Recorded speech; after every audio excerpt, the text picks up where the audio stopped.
Hi guys, welcome to another episode of Tech with Jabs. This evening I am joined by a very strong, powerful team that I've had the privilege of basically having a conversation with the past couple of days. I'll just let the team introduce themselves and give you a brief history about who they are, where they're coming from, and hopefully where they're going. The team that's joining me today is the team of Silicon Africa. Take it away.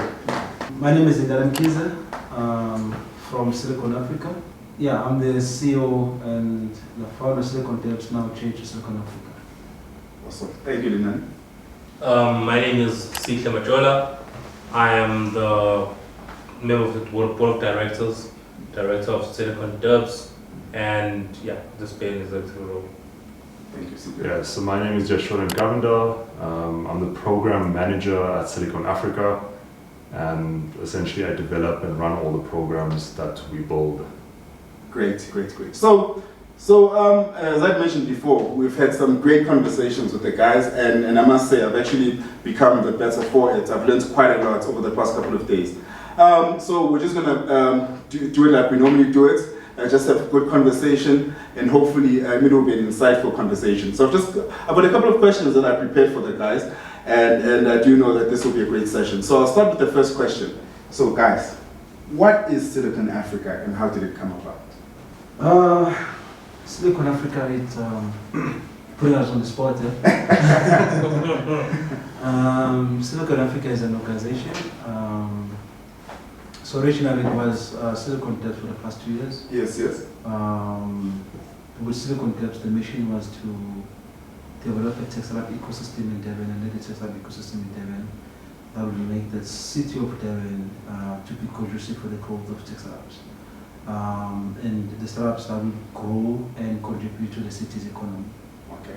And then after being involved with Silicon Devs for a number of years, we then realized the problem we were solving was not only for the city, and we experienced some of the challenges in Devon.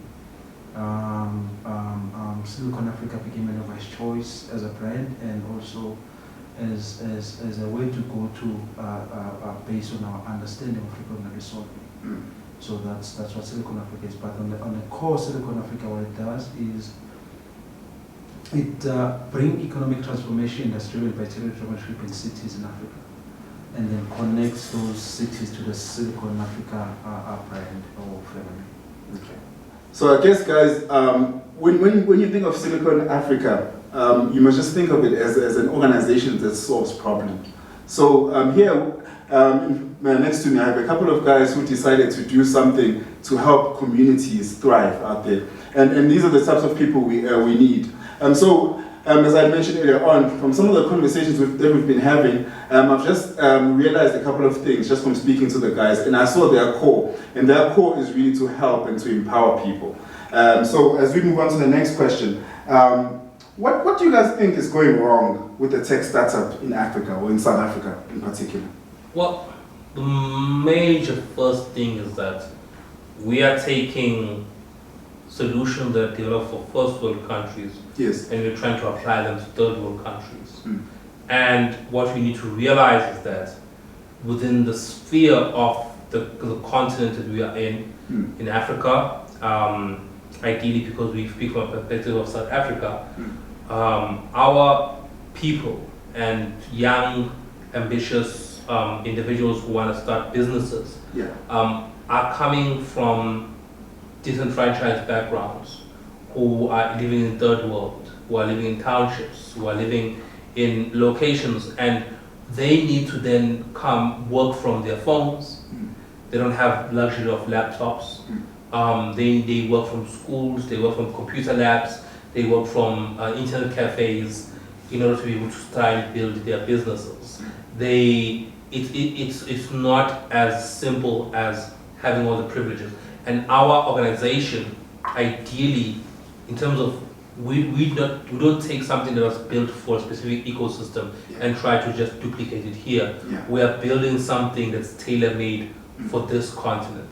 And most of the organizations within the sector of helping tech entrepreneurship, but from our background in terms of what we've learned, have a disconnect in terms of working together.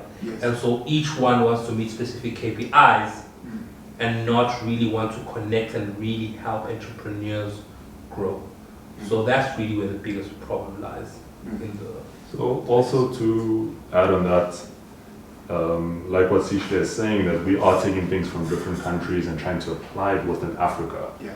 That's ultimately the wrong approach, because each country within Africa itself will have its own cultural differences.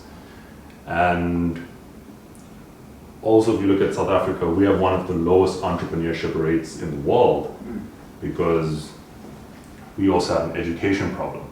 So my belief is when we're looking at developing entrepreneurship in Africa, we need to get down to the grassroots levels and actually focus on the cultural aspects of the people in South Africa, because we are also quite diverse. I mean, within South Africa alone, we are quite diverse, let alone Africa. So definitely I believe that in Africa itself, we do have different problems.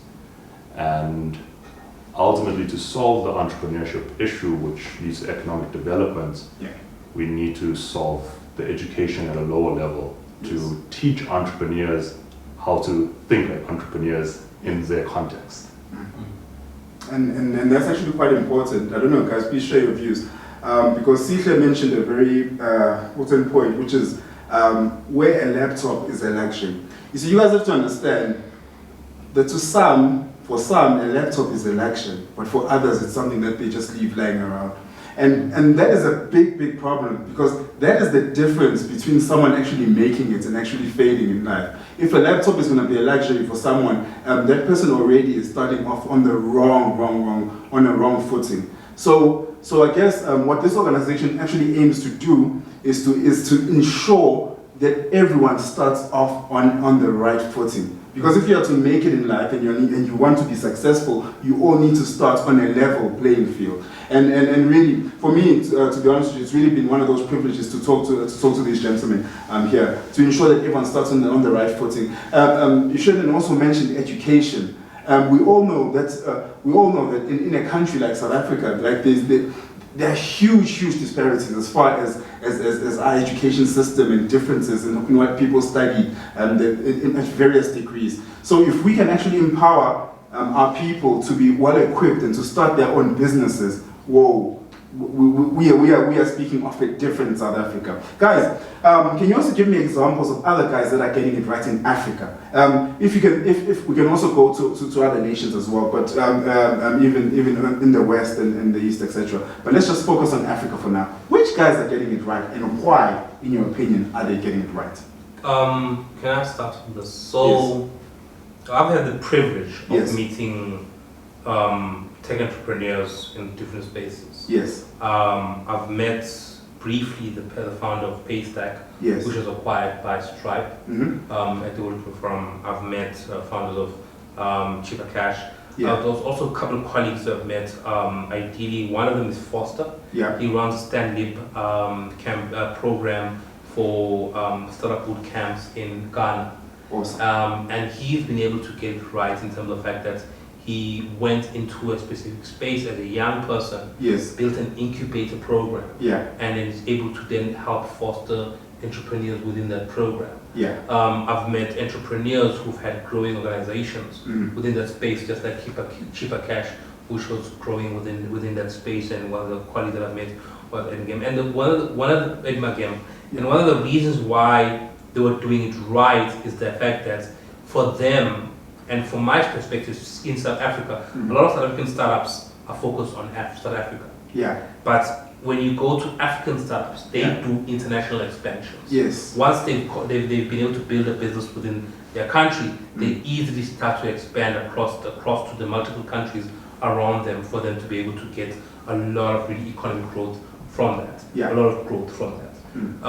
And so that's what I've been able to observe and see from just meeting more people and be able to get to know them. In terms of incubators and helping businesses and entrepreneurs, I can't really say who's doing it right in terms of getting it right out there. I'm hoping to find more people, learn about more people who are doing it right. But I have seen a couple of people, especially as I stated, Foster, who's situated in Ghana, who's actually doing something quite interesting. So it's a matter of focus, usually. basically. Yeah, it's a matter of focus.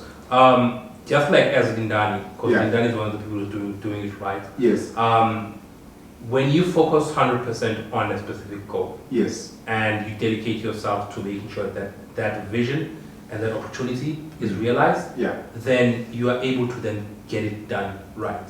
Mm. And so for those colleagues that I've met, he's also one of the people who have made sure that what the objective is what they're only focused on, and eventually they were able to get a breakthrough in terms of making sure they run a program that's able to do what they want to do to get done. Awesome. Thank you very much. On my side, because I don't think you're only asking for entrepreneurs. Yes, yeah. Just broadly speaking.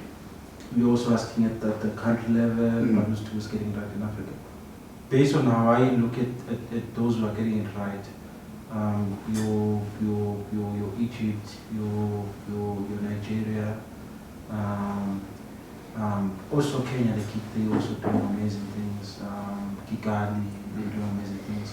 But the issue with your Kigali, there's a limitation to the growth within the market. So most of the startups, they start in Kigali, but they also have to, if they want to scale, they can't scale in the country because the population there's a small number of population.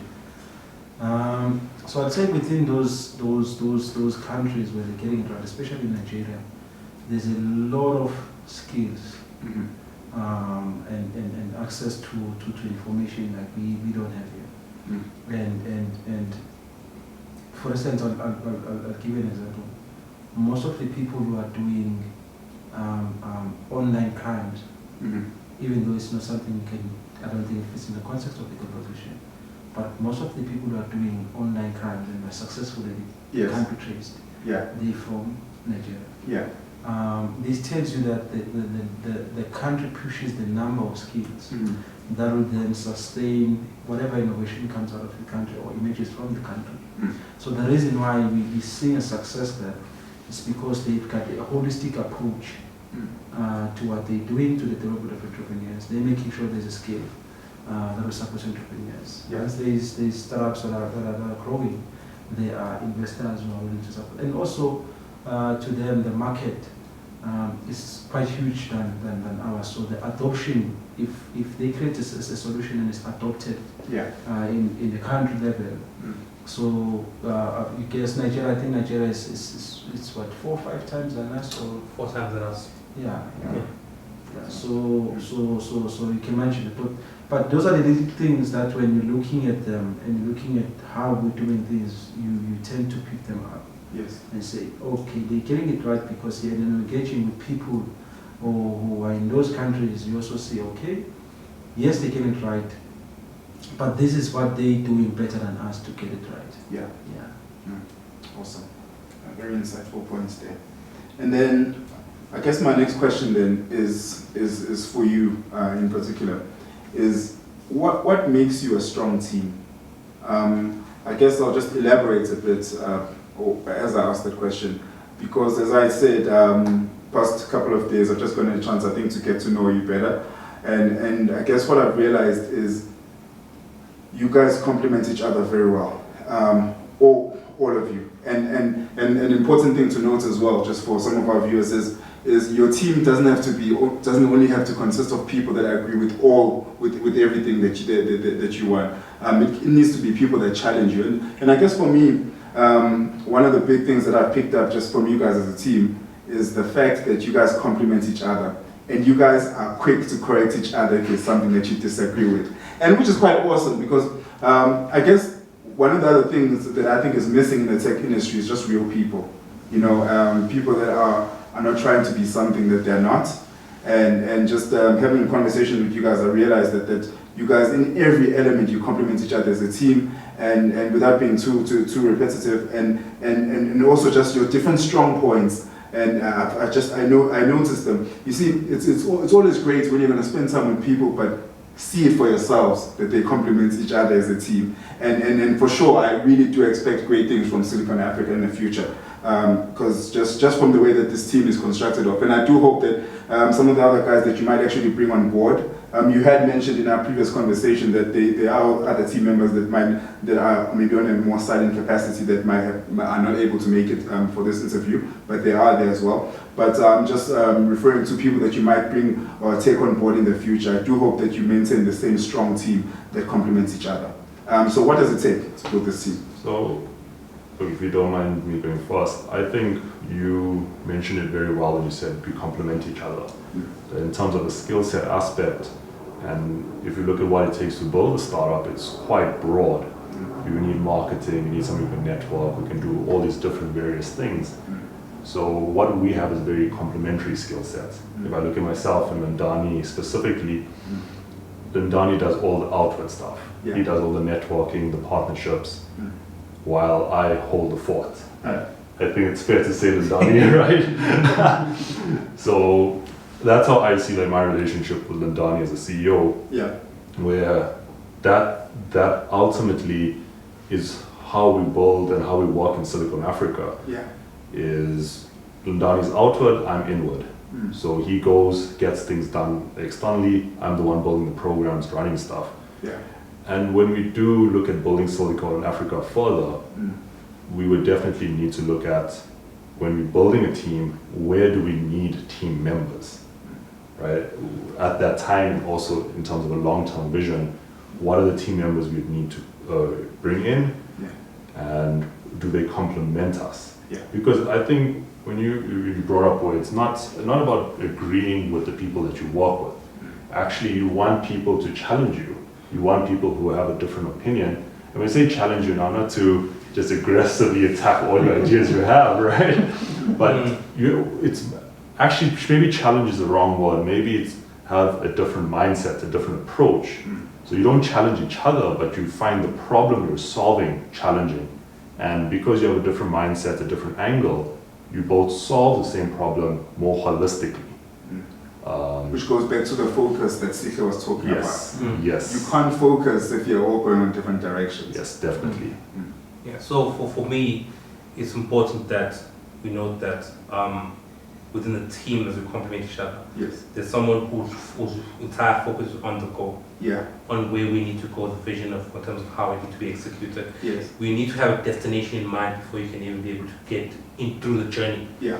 And then secondly, you need to have the person who looks at how do we do it, then do we execute the journey going about getting it done. Yes. So you wouldn't be there. Yeah. And then you have to look at also how do we enable the relevant connection, the people, the networks that are needed for this to be able to get done. Yeah. So even from my end, I've always, like I said, I always see my team, I look at myself as a connector. Yeah. Obviously that role eventually starts to fade out because as the team grows and as Lindani is able to grow into his role and he continues going forward, he's then able to continue connecting with more people and growing more people. Yeah. And as a team, we then look at then how do we then make sure the operations are done and how do we look at everything. So I look at it from an overseer role. I look at is everything being done right? Yes. You know, so if something is not being done right, I come in and say, hey, this is not being done right. You need to look at changing this. You need to look at doing it this way. Yeah. You need to look at getting it done right. And so that role is very important. It's not a role that's inside the organization. Yes. It's not a role that's pushing the organization. We're looking at it from the outside perspective and say, you're doing it right for now, or if you have a mistake here, you need to fix this. Yeah. But if you don't fix this, it might cause issues. You look at the risk that might occur in the future if something is not fixed now in the present. And that always assists as we grow. So at the end of the day, as a team, the most important thing is the execution, but within that execution, you need to know we're executing the right way. Yes. I would say the number one clue that in the team, it's knowing where the team members' interest lies, and being confident and trust that they've got the company's best interest at heart. So, like Yeshua said, we emerge a lot. Yes. We disagree a lot, but we disagree to agree. Yeah. We disagree to find a point where we're going to say, okay, I think this should be this way. Oh, okay, then we meet each other and then get things done. So when I said they need to understand where the interest is, and then they have to the company's best interest at heart. Yeah. So that puts me at ease when he fights me, because I understand he's not fighting me Yes, because I've got an idea for the sake of whatever. Mm. He's fighting me for the company's sake. Yeah. So for me, I enjoy working with him. Yeah. Simply because, like you said, I'm the guy who goes out and engages with a lot of people. So I'm the guy who thinks he's clever because they give me all the attention. They love him, basically. Yeah, so they love in him. the news. Yeah. You see in the news, then I think I'm big. Yeah. But now I'm coming with my shoulders open, then Yes. I come, he shoots.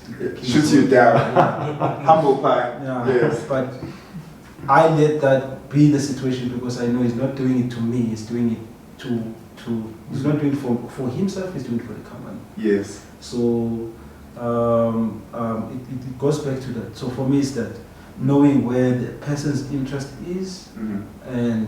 and let that be the clue of how you should go forward. Mm. And I think going forward, when we're building the team, when the time for us to build and grow our team, we will have this as a company culture. Yes. Or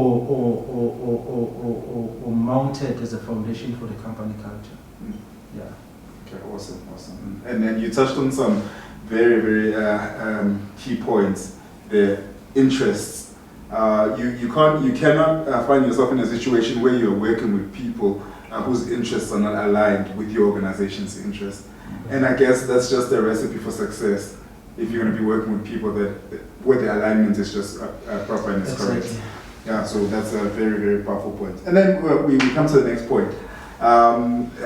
Initially, I had this question set up as networks, because you often hear of the term of building networks and enlarging your community, speaking to people, seeing how you can help each other and engage with each other. But after spending some time with the guys here, I changed my question. Now, it has become, what is the power of building relationships when starting businesses or when growing tech startups? What's the power of that, of building relationships as opposed to networks? So I'll start. Given the guys, you had your chance, guys. So at the beginning of the journey, Yes. I was bent on networks and relationships. Yeah.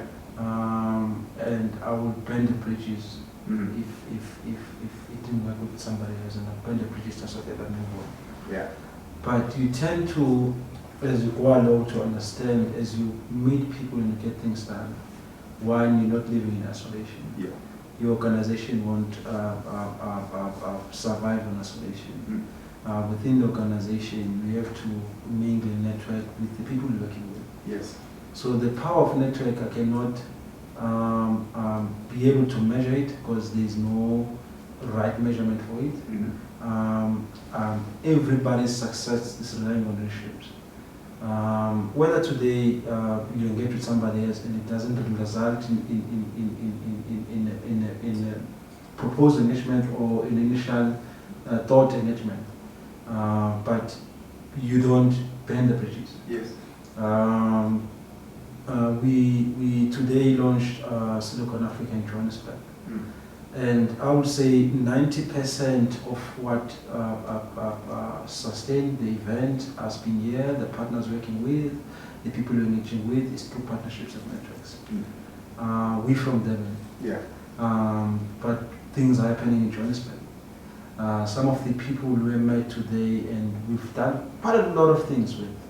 Some of them, I've met them face to face for the first time, but we've been engaging with, they've been part of friendships where one has been met via somebody else or on a network. More especially on LinkedIn. I've met more people on LinkedIn than I ever did anywhere else, business-wise. So I'd say the power of network it is tremendous. Once you understand, but we have to have a reason why you're doing it or why you want to do it. I want to grow my business. I want to be known. And you have to have a reason behind it. Once you have a reason behind it, then you have a tool. Then you understand the value of each relationship, that network or relationship that you attain. If there's no reason behind it, you'll meet 60 people and then it'll be just for the fun of a picture, having a picture. But if there's a reason behind it, you will then experience the power and the exponential growth that you get when you network and get and maintain relationships. Essential, powerful stuff. So basically, what you're saying, Lindani, is for the Silicon Africa event that took place today. You're saying that most of the success of the event was largely due to the fact that strong relationships have been built in the past. The whole entire organization is relying on relationships. Awesome. Yeah. Thank you. Any other points, guys? Okay, from my side, I personally find the word networking very dirty. Yeah. Because there's generally a lot of like a bad connotation around it, like you're going hunting. So a good friend of mine told me that we don't think of it as networking, rather think of it as building relationships, which is very good. In my opinion, it's very good that you change it from networking to relationships. Yeah. Definitely, I'm bad at building relationships. Yeah. I'm terrible at it. But the more I hang around like Lindani and even Sishle, and I understand the value of people, understanding what the purpose of a relationship is, I start to value it and understand it more. A lot of times when people discuss relationships, they discuss what you can get from it. It's a very greedy approach, like mine, this is what I need from that person. But ultimately, when you build a relationship, you're also growing your learning process, what you know, because every person you meet, every new person you meet, helps you understand and better know an environment, a situation. So definitely relationship building is important, not only for a business aspect, but I think to live in general a good life, because I think humans are social. Yeah. Yes. We saw in the pandemic as well. Yes. Relationships were affected just in on lockdown. And people find themselves in that boot. Exactly. Yeah. To So maintain the relationships, huh? yeah, it's been a tough So I period. found relationships, especially building relationships, networks in business, as much as when you meet people and you're in business, you want to work with them and you want to be able to get them.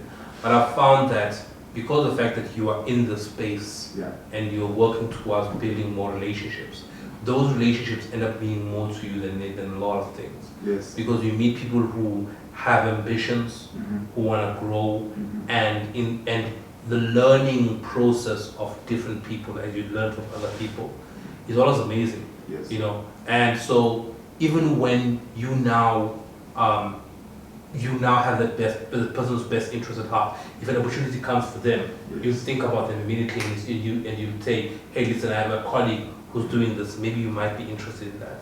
When you have that kind of relationship, it's easy for you to then, when you go through and meet more people, and you meet someone new who then creates a relationship with you, and you refer them to someone who you've known and say, hey, I think this person might be good for you in terms of that. That is the real power of relationship. When someone is able to speak for you when you are not there, and is able to turn that or that that's actually into an opportunity. that's For very instance, important. to add what Sithle is saying, Sithle has been based in the city of Johannesburg for a while now. Yes. We even though we love being in the city, but we came up to Johannesburg this week. But through Sikhle's networks, Yes. I've met more than 5-6 people, and there are people I've met not because Sikhle called them, but Sikhle called the one person, the other person called the other person. That's the power of them trusting Sikhle as the relationship they have with Sikhle. Yeah. So that relationship gave them confidence to then introduce me to somebody else. Yeah. Sikhle doesn't know the third person. Yeah. But the second person introduced me to the third person because there is a trust and relationship with Sihle. So that's the power of networking relationships.